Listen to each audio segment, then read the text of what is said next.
ಅಲ್ಲ ಅವಕಾಶ ಕೊಡಿ ದಯಮಾಡಿ ಒಂದು ಅವಕಾಶ ಸರ್. ಒಂದು ಅವಕಾಶ ಕೊಟ್ಟರೆ ನೆಕ್ಸ್ಟ್ ಕೇಳಬೇಕು. ಫುಲ್ ಕೇಳಿಸ್ಕೊಡಿ. ಚುಚ್ಚೋಕ್ ಬಂದವರೇ ನಾವು ನಿಮ್ಗೆ ಬೆಲೆ ಕೊಡ್ತೀವಿ. ಕಾನೂನು ಕೈಗೆ ತಗೋಬೋದಾ ನೀವು ಹೇಳಿ ಸರ್? ನಾವು ಕಾನೂನು ಕೈಗೆ ತಗೊಳ್ಳೋದಕ್ಕಿಂತ ಮಾತಾಡು ಆರ್ಗ್ಯುಮೆಂಟ್ ಮಾಡು. ಕಾನೂನು ಕೈಗೆ ತಗೊಳ್ಳೋದಕ್ಕಿಂತ ಮುಂಚೆ ಕೈ ಮಾಡೋದು ತಪ್ಪಲ್ವಾ? ನಾವು ಕೈ ಮಾಡಿಲ್ಲ ಸರ್. ಕಪ್ಪು ಮಸಿ ಬಳಿಯೋದಕ್ಕೆ ಪ್ರಯತ್ನ ಮಾಡಿದೀವಿ ನೋಡಿ. ಅವೆಲ್ಲ ಮಾಡಕ್ ಹೋಗ್ಬಾರ್ದು. ಅವೆಲ್ಲ ಕಪ್ಪು ಮಸಿ ಬಳಿಯೋದಕ್ಕೆ ಟ್ರೈ ಮಾಡಿದೀವಿ. ಅದನ್ನು ತಪ್ಪೇ ಕಾನೂನು ಪ್ರಕಾರವಾಗಿ. ಅದು ತಪ್ಪು ತಾನೆ ಸರ್. ಇವಾಗ ನಾವು ತಪ್ಪು ಮಾಡಿ ಆಯ್ತು ಸರ್. ನಿಮ್ಮ ಲೆಕ್ಕಾಚಾರದಲ್ಲಿ ತಪ್ಪು ಅಂದ್ರೆ ನಮ್ಮ ಮೇಲೆ ಎಫ್ಐಆರ್ ಮಾಡಿ ಸರ್. ಅವ್ರು ಮಾಡಿರ್ತಕ್ಕಂಥದ್ದು ತಪ್ಪು. ಅವ್ರು ಮಾಡಿರ್ತಕ್ಕಂಥ ತಪ್ಪು ಸರ್. ಏನ್ ಹೇಳಿದೆ ಸರ್? ಕಟ್ಟ ಕಡೆಯ ವ್ಯಕ್ತಿಗಳು ಕೂಡ ಬಾಬಾ ಸಾಹೇಬ್ ಕೊಟ್ಟಿರತಕ್ಕಂಥ ಸಂವಿಧಾನದ ಅಡಿಯಲ್ಲಿ ಜೀವನ ಮಾಡ್ತಿರ್ತಕ್ಕಂಥದ್ದು ಇದು ನಾವು ಖಂಡಿಸ್ತೀವಿ ಸರ್.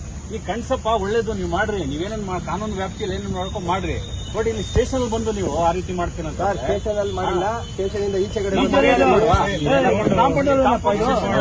ಸರ್. ಇದು ಸಾರ್ವಜನಿಕರ ಆಸ್ತಿ. ಅದು ಕೂಡ ಎಸ್ ಪಿ ಸಾಹೇಬ್ರ ಆಫೀಸ್ ಮುಂದೆ ಮಾಡಿರ್ತಕ್ಕಂಥದ್ದು. ಅದು ಕೂಡ ಸಾರ್ವಜನಿಕರ ಆಸ್ತಿ. ಅದು ತಪ್ಪಾಗ್ತದೆ ನೋಡು. ಏನಿದು ರೈಟಿಂಗ್ ಅಲ್ಲಿ ಬರ್ಕೊಡ್ರಿ. ನೀವೇನ್ ಕೊಡ್ತೀರ ಕಂಪ್ಲೇಂಟ್ ಅದ್ರ ಬಗ್ಗೆ ಕ್ರಮ ಜರುಗಿಸ್ತೀರಿ. ಇದು ಆಲ್ರೆಡಿ ಇಡೀ ರಾಜ್ಯದಲ್ಲಿ ಎಲ್ಲಾ ಕಡೆನೂ ಇದ್ರ ಬಗ್ಗೆ ಚರ್ಚೆ ಆಗ್ತದೆ. ಎಲ್ಲಾ ಕಡೆ ಇದ್ರ ಬಗ್ಗೆ ದೂರು ಕೊಡ್ತಾ ಇದಾರೆ. ಆ ದೂರು ಕೊಟ್ಟಿದ್ದ ಕಂಪ್ಲೇಂಟ್ ಅಲ್ಲಿ ಎಲ್ಲಾ ಕಡೆ ಎಫ್ಐಆರ್ ಮಾಡಕ್ ಸಾಧ್ಯ ಇದೆಯಾ? ಇಲ್ಲ ತಾನೆ ಸರ್. ಇಲ್ಲಿ ಈಗ ಡೈರೆಕ್ಟ್ ಆಗಿ ಸ್ಟೇಷನ್ ಬಂದಿದ್ದಾರಲ್ಲ ನಿಮ್ಗೆ ಕಾನೂನು ನಿಮ್ಗೆ ಚೆನ್ನಾಗಿ ಗೊತ್ತಿದೆ.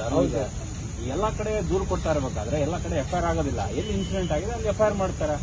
ಈಗ ನಾವು ಇಲ್ಲಿ ನೀನು ದೂರು ಕೊಟ್ಟರುವೆ ನೀವು ಅದನ್ನ ತಗೊಂಡು ಎಲ್ಲಾಗಿದೆ ಇನ್ಸಿಡೆಂಟ್ ಅನ್ನು ಕಳ್ಸಿಕೊಡ್ತೀನಿ. ಇಲ್ಲೇ ನೀವು ಮ್ಯಾನ್ ಹ್ಯಾಂಡಲ್ ಮಾಡಕ್ ಹೋದ್ರೆ ತಪ್ಪಲ್ಲ. ನಾವು ಮ್ಯಾನ್ ಹ್ಯಾಂಡಲ್ ಮಾಡಿಲ್ಲ.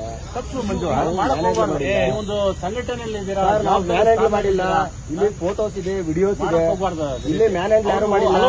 ನಾವು ಕಪ್ಪು ಮಸಿ ಬಳಿಯೋದಕ್ಕೆ ಸಂವಿಧಾನದ ಬಗ್ಗೆ ಹಗುರವಾಗಿ ಅದು ಸಾರಿ ಕೇಳಿಸೋದು ಬಿಡಿಸೋದು ಅವ್ರ ವಿವೇಚನೆಗೆ ಬಿಟ್ಟಿದ್ದು. ನಾನ್ ಫೋರ್ಸ್ ಮಾಡಕ್ಕಾಗಲ್ಲ. ನನ್ಗೆ ಏನ್ ಡ್ಯೂಟಿ ಇದೆ ನಾನ್ ಮಾಡ್ಬೇಕು. ಧಿಕ್ಕಾರ